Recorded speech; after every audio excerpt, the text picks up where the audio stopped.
essay. Okay, notice that it's not the brief outline. I'm not going to teach you the format again, okay, because everybody can write, okay, but not everybody can score. So today I'm going to highlight the important points that you need to know to score for your discursive essay, okay, because believe me, everybody can write. If you know English, you can write, but that does not necessarily mean that you know what are the important points that you should emphasize and what you should have in order to score the marks that you want to score.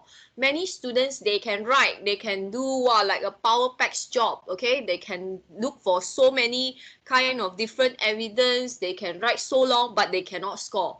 Okay, so I'm going to highlight to you some of the commonly made mistakes students used to do, okay, and how you can actually correct it, make it better, and score, okay? So the first one that I'm going to go through is the introduction. I'm going to go through 3 parts today. I'm going to go through the introduction, the body paragraph, and the conclusion, okay? So we begin with introduction first. Okay, introduction checklist. Okay, you need to make sure you have all these things in your body paragraph. All right, so the first thing you need to have is the hook. Okay, so you need to write one of the 5 hooks. It should be either the surprising statistics, the shocking statement, the famous quote, the question, or even the anecdote. Then some background information, don't have to be so long, just some short one will do. And then thesis statement. I cannot emphasize this enough, okay? For the thesis statement for discursive essay, you must have 2 thesis statements, okay? If you are writing the advantages, disadvantages discursive essay, you need to have one for the advantages ideas, and the second one you must have for the con ideas. So 2 thesis statement. If you are writing causes and effects, then there must be one for the causes and another one for effects. So in total, there must be 2 thesis statements. Remember, 2 thesis statements. Okay, unlike the argumentative essay, you only have 1 thesis statement. For the discursive essay, you must have 2 thesis statements. Remember that. Okay, and do not use contractions or personal pronouns.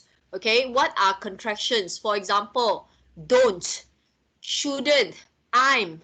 Okay, all these short forms with apostrophes, do not use contractions. Formal essays, this is a formal academic essays. For formal academic essays, we do not use contractions. Instead of don't, write do not. Instead of shouldn't, write should not. And do not use personal pronouns. I think, I agree. For formal essays, we will actually write from a third person's point of view. Remember that, okay? Now, this is an inaccurate example. Okay, it's a bad example. Okay, you can see there's a hook. There's some background information, but the effects thesis statement is not there. Some people do cyberbullying because it makes them feel better and bullying makes them feel powerful. There is a thesis statement for causes, but the effects thesis statement is not there. It is missing, and of course some glaring grammatical errors as well. Okay, so remember, there must be 2 thesis statements. So this one will be a better example.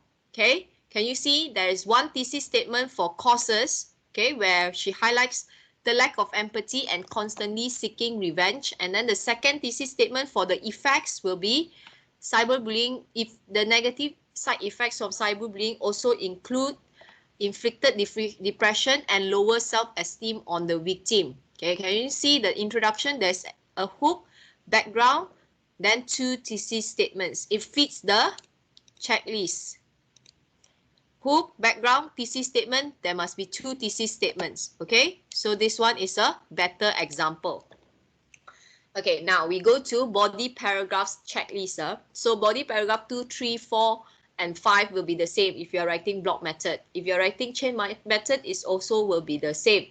All the body paragraphs will look exactly the same. Unlike the argumentative essay, the third body paragraph is a bit different from the first and second. But for discursive essay, it looks the same. So I'm just going to show you one of them. Okay, so the body paragraph checklist, remember, you must start with the topic sentence. Okay, so you must start the main idea. Topic sentence, you must start with the main idea. So for the block method, there should only be one main idea. But for the chain method, there must be two main ideas. Okay, like this one here. I think I showed just now. Okay, this is by Iman Jayu and Stephen. Okay, this one is a good topic sentence because it has both the pros and cons idea in the topic sentence. It is true that modern technology is successful in making our lives much more convenient. Can you see this is the pro idea? However, in the same fashion, modern technology also causes us to become more lazy. Okay, this one, lazy has a comparative, so it's lazier, become lazier. We use more when there are words like, for example, beautiful. Beautiful has no comparative or superlative. It cannot be lazy, lazier, laziest. So it must be more beautiful. So for words like this, there is a comparative. You must write lazier. Okay, I will change it here. All right. Okay, so this is a good topic sentence. A lot of students, when they write the chain method, they make this mistake where they do not put both the ideas in the topic sentence. So you need both the ideas in the topic sentence. That's why I've written here 1 for block method and 2 for chain method. Okay. After that, you need to have supporting sentences. So at least one external source evidence for each main idea. Take note for each main idea. So block method, you have one idea each paragraph, so there should be one external source evidence. But for chain method, you will have two main ideas. So you must have one external source evidence for each of the main ideas. Okay. And the external source evidence must be clearly cited. Okay, and then followed by concluding sentence. Let me show you. This boy here, for example, 68% of children have gone through online harassment, blah, blah, blah. Okay. He did not actually cite this clearly. Okay. He cited this at the end only. But when you cite evidence, you need to cite in the beginning. Okay, for example, 60 according to techinjury.net. So can you see this is very abrupt and he did not cite it first. You must cite clearly here. Okay, for example, according to techinjury.net, 68% of children that have gone through online harassment have experienced mental health issues and so on and so forth. So you must cite clearly. Put this first and not at the end, okay, where it will end abruptly. Okay, so you must cite it clearly. All right. For example, this is a good one. For a study done by Florida Atlantic University, 83% of those who have been cyberbullied have also been bullied in person. Okay, can you see this is a good example because the evidence is clearly cited here. Okay. Next, let us go to the conclusion checklist. Okay, many students, when it comes to writing discursive essay, some even offer solution. Oh, what is the solution to cyberbullying? Okay, what should be done in the future? We do not need all this. You just need to reiterate the main ideas you have presented earlier, summarize and conclude. And please do not copy paste your main ideas. Okay, you need to paraphrase them.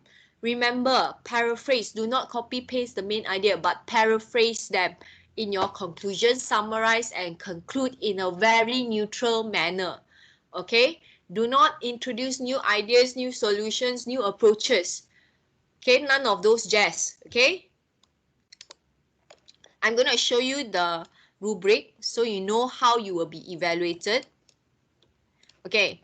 The first one is development and quality and development of ideas. Ideas are insightful and well considered. This writing has a strong central locus and exhibits unique comprehension and insight that is supported by carefully chosen evidence. Sophisticated reasoning and literary appreciation are evident. So what does this mean? So your ideas must be strong, solid, matured. When you write, people can understand. And also your ideas are well supported by good evidence. Okay. Next, organization. The introduction clearly states the direction the essay will take and invites further reading. This one refers to your thesis statements. So if there's no direction, there's no thesis thesis statement, there's no direction. Ideas are clearly and coherently developed and show evidence of critical thinking. So your ideas are clearly and coherently developed. So meaning if you put convenient in your thesis statement for causes, or you put that causes is by lack of empathy, so your first body paragraph also must be lack of empathy. So it must tally lah. The thesis statement and the body paragraphs must tally so that the ideas are clearly and coherently developed, and you must analyze your ideas and your evidence together. So there must be analytical skills being used here. There must be analysis. The conclusion logically and thoughtfully completes the essay. So the conclusion is important also. So this one looks at the organization of your essay basically. Does it flow or not? Is it are the ideas logically developed or not? Okay, style. The writer has chosen appropriate details and established a definite point of view that enhances the writing. Diction is clear, vivid, and precise. Syntax is varied, effective, and polished. The writer's voice and tone consistently sustain the reader's interest. So the way you write, is it interesting or not? Okay. Is it appropriate or not? Are there enough details inside or not? Whatever you write, is it clear or not? Will the readers understand what you are writing or not? And finally, mechanics refers to language, grammar. The sentences must be correct. Any mechanical errors are the result of taking a risk with more complex aspects of original aspects of writing. The writing demonstrates a strong command of the conventions of language.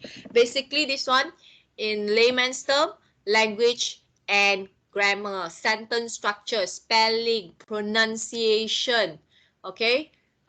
Yeah, and all that jazz, okay? So, yes. With this, I'm done with how to score in your discursive essay. Do you have any questions? Oh yeah, I figured you couldn't hear just now.